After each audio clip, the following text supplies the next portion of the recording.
Colin Baker here, the Sixth Doctor from Doctor Who, Old Sixy, as I like to call him, and let me welcome you into the TARDIS.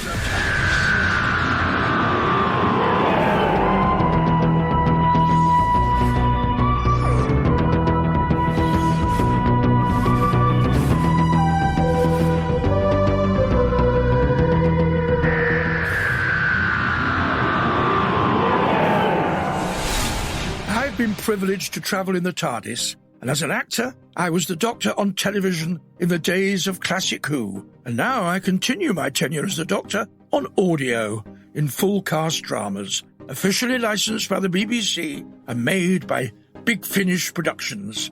That's what this podcast is all about, Doctor Who audio drama from Big Finish.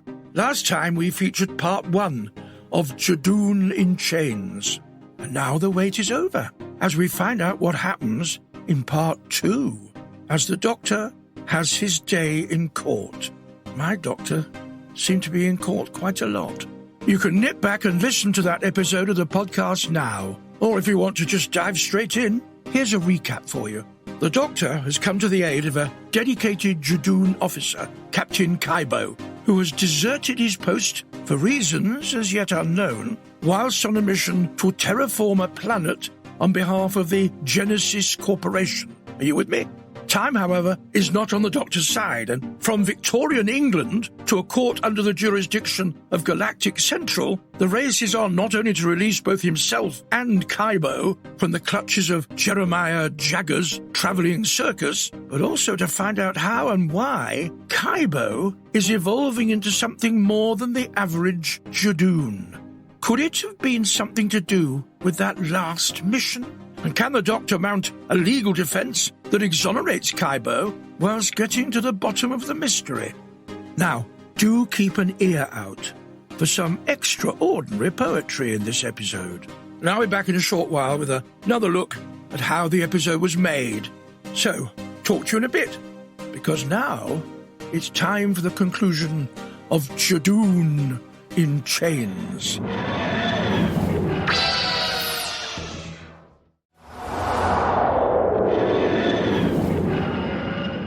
Well, what did you make of Kaibo's poetry?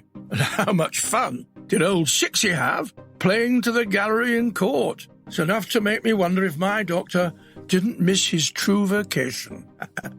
Now, before I go, there's time to take a look behind the scenes and at that remarkable voice that makes the Judoon. I'm Barnaby Edwards, and I directed Classic Doctors, New Monsters, Volume 1. The only thing I'd like to say is, I really, really love this cast, and I love everything they can do, but I think the standout performance for me is definitely Nicholas Briggs. I think Nick his performance as Kaibo is genuinely moving and astonishing, and I think, I don't know how he produces that noise, because listeners may think that we put a vocal effect on him. We don't. He is literally producing the sound that you're hearing from his own larynx. And the fact that he can get so much subtlety and sort of gentleness and humour and character into that part is a tribute to what an amazing vocal actor he is. When I did Judgment of the Judoon for BBC Audio, I actually ended up losing my voice because the Judoon spoke so much. And so I was kind of bracing myself for this. Yeah, it is tough on my voice. That's what I said when I watched Paul Casey, the hero monster man at the BBC, put the Judoon mask on for the first time. I said, I'll go and watch him and see what I think by looking at the mask. And I started making these noises as he was doing it. And then I went to the director, Charlie Palmer, Geoffrey Palmer's son, and said, I was thinking this sort of voice. And he said, oh, yeah, that's hilarious. I said, oh, all right, well, let's think of something else. And he said, no, I love it. Do it like that. Okay. So all day people were saying to me, does that hurt your voice? And I said, yes, obviously. Of course it does.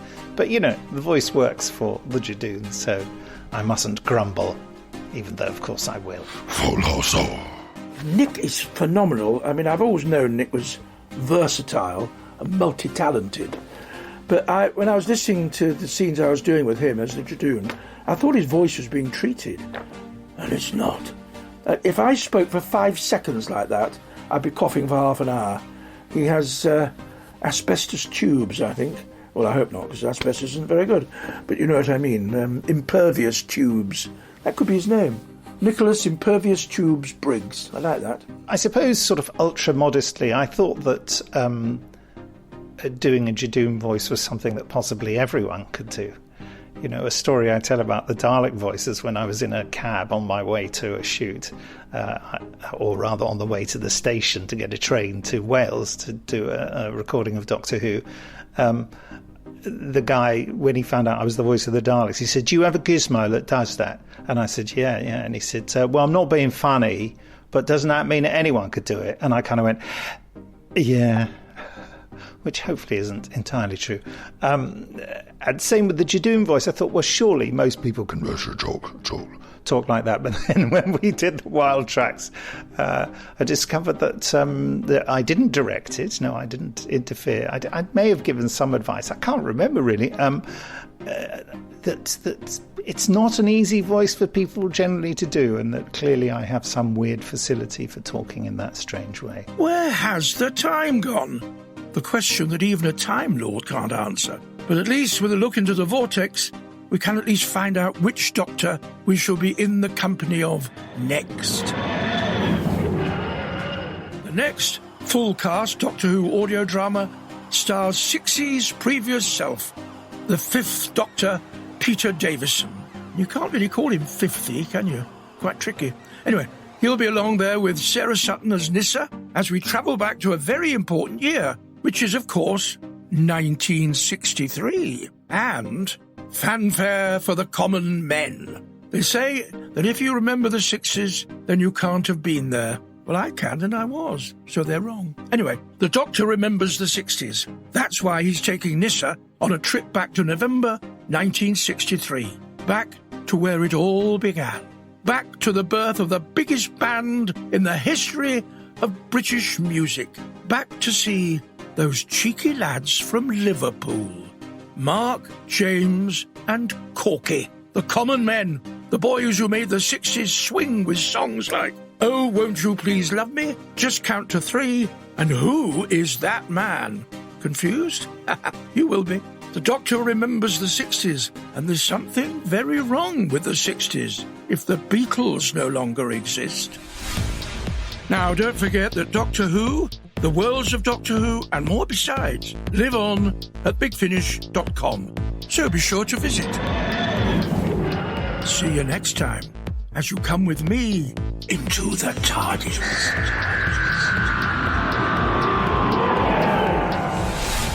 You've been listening to Into the TARDIS, hosted by me, Colin Baker, and produced by Ian Meadows. Supervising producer was Lizzie Worsdale, and executive producers are Nicholas Briggs and Jason Hay-Gallery.